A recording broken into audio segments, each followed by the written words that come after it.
நண்பா welcome back to SS unique. The greatest of all time படத்தோட producer Archana Kalpathi அவர்கள் புஷ்பா 2 படத்தோட ஆடியோ லான்ச்சில் பேசும்போது, கோட் படம் எங்களுக்கு மிகப்பெரிய பாக்ஸ் ஆஃபீஸ் பிளாக் பஸ்டரா இருந்துச்சு, ஒரு மிகப்பெரிய நம்பர்ஸ் பண்ணிச்சு. அதுக்கு அடுத்ததா தமிழ்நாட்டில் புஷ்பா 2 ரிலீஸ் பண்றது எங்களுக்கு மிகப்பெரிய சந்தோஷம். இந்த படமும் கோட் மாதிரி ஒரு மிகப்பெரிய நம்பர்ஸ் பண்ணும் அப்படின்ற நம்பிக்கை எங்களுக்கு இருக்கு அப்படின்ற மாதிரி பேசியிருக்காங்க. ஸோ கோட் படம் ஒரு மிகப்பெரிய பாக்ஸ் ஆஃபீஸ் பிளாக் பஸ்டர் அப்படின்றத ஹாப்பியா புஷ்பா 2 படத்தோட ஆடியோ லான்ச் மேடையில ரிஜிஸ்டர் பண்ணியிருக்காங்க. அண்ட் தமிழ் சினிமாவை பொறுத்த வரைக்கும் இந்த வருஷத்தோட நம்பர் 1 பாக்ஸ் ஆஃபீஸ் கலெக்ஷன் பண்ணப்பட்ட படம்னா அது the greatest of all time தான். இன்னும் ஒரு மாசம் இருந்தாலும் தமிழ் சினிமாவில இருந்து வேற பெரிய படம் எதுவுமே வரல. அண்ட் புஷ்பா 2 ஒரு பெரிய படமா வந்தாலும் அது தெலுங்கு படம். ஸோ அதனால 2024 தமிழ் சினிமாவில் number 1 the greatest of all time படம் தான் இருக்க போகுது. அண்ட் ஆக்சுவலா அர்ச்சனா கல்பதி அவர்கள் கோட் படத்தை மைத்ரி மூவி மேக்கர்ஸ் கிட்ட கொடுத்துட்டு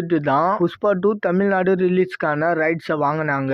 ஏன்னா புஷ்பா படம் ரிலீஸ் ஆகும்போதே ஒரு மிகப்பெரிய நம்பர்ஸ் பண்ணிச்சு. ஸோ அதனால புஷ்பா 2க்கு ஒரு மிகப்பெரிய ஓப்பனிங் இருக்கும். கண்டென்ட் பெருசா சொதப்பாம இருந்தாலே போதும். யாரு தமிழ்நாட்டில் படத்தை ரிலீஸ் பண்றாங்களோ அவங்களுக்கு ஒரு மிகப்பெரிய ஜாக்பாட் தான். ஸோ அதனால தமிழ்நாடு ரைட்ஸுக்கு ஒரு மிகப்பெரிய காம்படிஷன் இருந்துச்சு. ஸோ கோட் தெலுங்கு ரைட்ஸை நாங்க தரோம், புஷ்பா 2 தமிழ் ரைட்ஸை நீங்க கொடுங்க அப்படின்ற மாதிரி டீல் போட்டிருக்காங்க. ஸோ வேற லெவல் ஸ்மார்ட்டா பிசினஸ் பண்ணியிருக்காங்க.